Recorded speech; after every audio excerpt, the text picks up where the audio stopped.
अनि सिरेको चाहिँ साह्रै ठुलो मुख छ कि हो पानी त अनि सर्पाले निलेको जस्तो गर्छ त अनि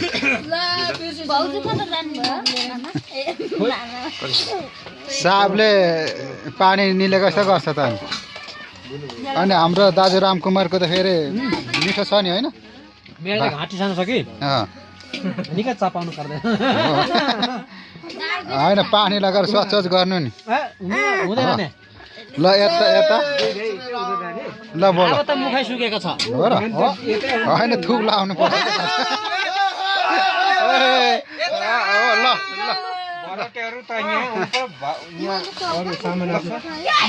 अनि सन्देशलाई चाहिँ यो के बोकेको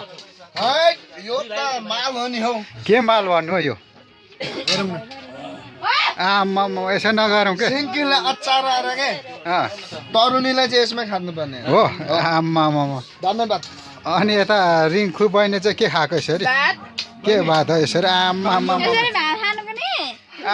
फेरि यो मोटी के अरे भतिस्नीले के निस्ते खाएको निस्ते खाएको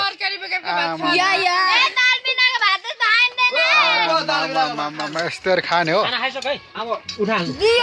हाम्रो यता राजकुमार भाइले चाहिँ फेरि के दिएको यस्तो यो त भएन नि हौ यसो त गर्नु भएन अनि बिहेमा त यो खाली भएन नि त यो खाली भएन है सिङ्ख्रे गरेको होइन ए अनि यता दिदी बहिनी चाहिँ आमामा सिङ्ख्रे फेरि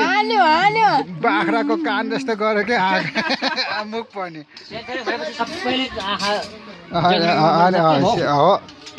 अनि हाम्रो यता नेउलेपा दाजु के निष्ठुरी तरिका बस्छ